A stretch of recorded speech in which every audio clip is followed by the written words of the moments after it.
Bonsoir.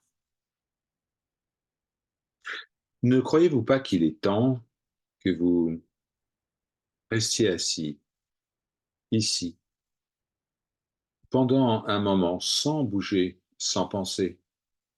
C'est merveilleux, n'est-ce pas, de pouvoir rester assis et être avec soi-même. Je vous accueille de tout mon cœur. C'est bon d'être à nouveau avec vous. Rappelez-vous toujours que tout va bien, tout est parfait. N'oubliez jamais cela. N'essayez pas d'analyser cette phrase, tout est parfait. Accueillez cela simplement dans votre cœur. Tout est parfait. Point final. La plupart d'entre nous sont ici parce que nous voulons nous réaliser. Nous voulons expérimenter ce qu'est l'état de libération, moksha, l'éveil. Il y a 3 points dont vous devez toujours vous souvenir. Si vous vous souvenez de ces 3 points, vous goûterez déjà l'éveil. Vous devez vous souvenir de ces 3 points dans votre cœur, en les assimilant, en les digérant, en devenant une manifestation vivante de ces 3 points. Vous vous souviendrez que vous êtes pure conscience. Oui, pure conscience, ce que vous êtes déjà. Le premier point, tout ce qui semble arriver à votre corps ou à votre mental.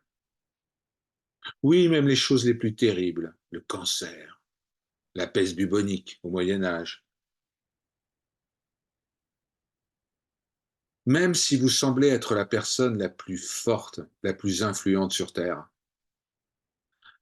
même si votre mental vous dit que vous êtes déprimé, sans espoir, ou qu'il se sent, au contraire, heureux ou rassuré, eh bien, quoi qu'il arrive à votre corps ou à votre mental, rappelez-vous que cela ne vous arrive pas. Vous n'avez absolument rien à voir avec cela. Ce qui semble se passer dans votre vie ne change rien. Vous pouvez être matériellement, relativement, la personne la plus heureuse sur Terre, ou alors misérable, malade.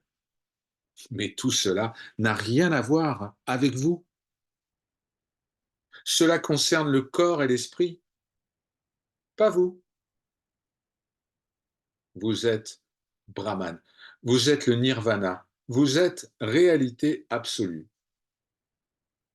Ce qui se passe pour le corps et l'esprit n'a rien à voir avec vous. C'est ça le premier point. Le deuxième point dont vous devez toujours vous rappeler est que tous vos karmas, vos conditionnements, vos soi-disant fautes, tout ce dont vous vous sentez responsable, eh bien, tout cela ne peut pas vous toucher si vous vous centrez ici et maintenant, dans ce présent que vous êtes. En d'autres termes, ce qu'on appelle ici et maintenant est omniprésence. L'ici et maintenant est même une omniscience omniprésente, pure conscience. Un espace sans limite, sans effort, sans choix. Lorsque vous êtes fermement établi dans le ici et maintenant, le passé n'est plus. Il n'y a plus de passé, plus d'avenir, seulement ici et maintenant. Voilà, je suis. Je suis réalité ultime, unité absolue. Je suis. Lorsque vous vivez le présent en présence, ici et maintenant, le karma n'existe plus. Les conditionnements tombent net. Les fautes disparaissent, se dissolvent. C'est un peu comme une nouvelle naissance sans naissance.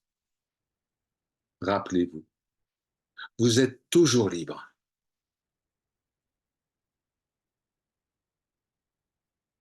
Le troisième point dont vous devez toujours vous souvenir est que vous n'avez absolument rien à abandonner.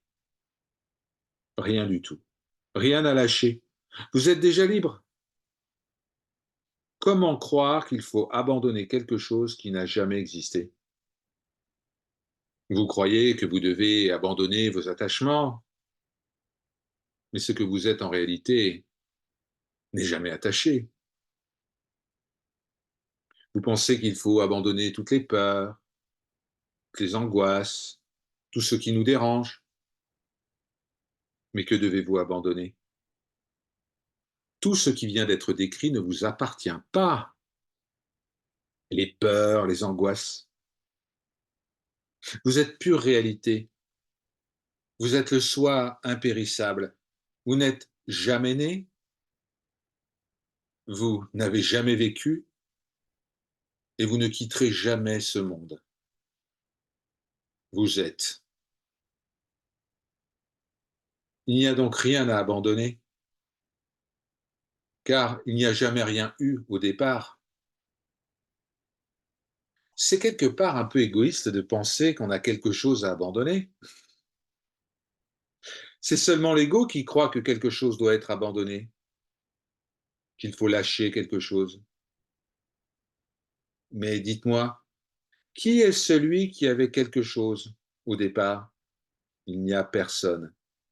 Il n'y a qu'une seule réalité et vous êtes cela.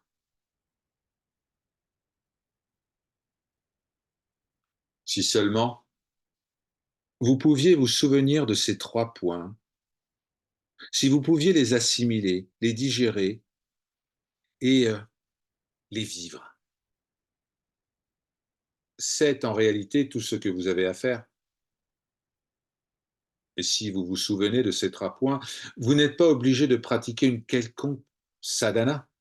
Vous n'êtes pas obligé de faire des mantras, des méditations d'aucune sorte, car vous saurez que vous êtes déjà cela. Encore une fois, qui doit méditer? Qui désire méditer? L'ego? Qui désire suivre une pratique?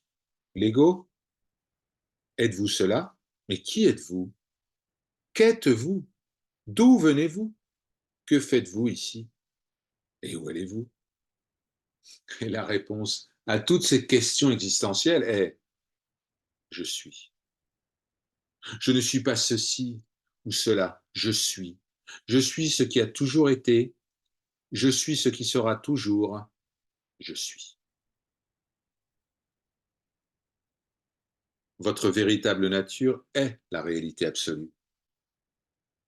Vous n'êtes pas cette personne à laquelle vous vous identifiez, cette personne qui s'endort et se réveille, vit des expériences, a des inquiétudes, poursuit des réflexions, ressent des doutes, et qui est parfois heureuse, parfois triste. Ce n'est pas vous. Ne vous considérez plus comme cette personne. Lorsque le matin survient, simplement respirez, respirez lentement, profondément, et rappelez-vous cette vérité essentielle sur vous-même. Dès le réveil, vous pouvez dire, je suis Brahman, je suis le soi impérissable. Les balles ne peuvent pas me tuer. Le feu ne peut pas brûler ce que je suis en réalité. L'eau ne peut pas noyer ce que je suis. Sri Krishna explique cela à Arjuna dans la Bhagavad Gita, au chapitre 2. Je suis et je me réjouis de ma véritable nature. Voilà, ressentez ce bonheur dans le cœur. Ressentez votre réalité dans le calme, dans la tranquillité, là où il n'y a ni esprit, ni pensée, ni mots. Qui êtes-vous alors? Juste cela.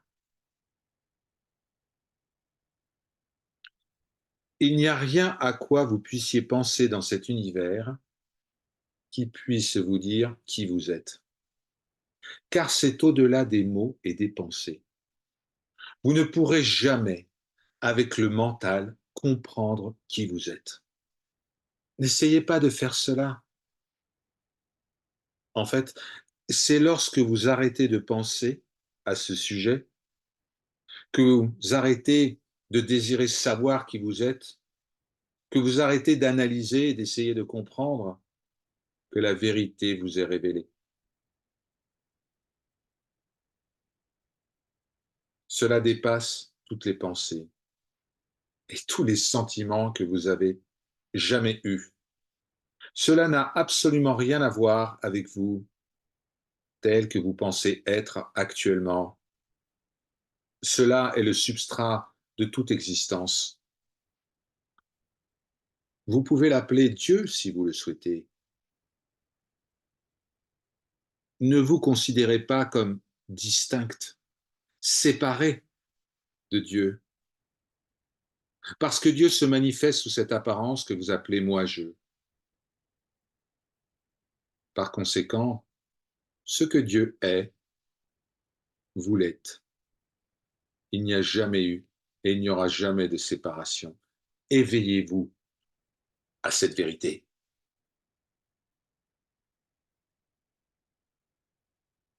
Si je dis autre chose, eh bien cela sera redondant.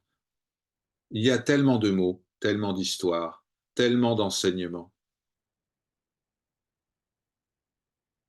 Pourtant, si vous vous souvenez seulement des 3 pointeurs que j'ai partagés avec vous, cela suffira.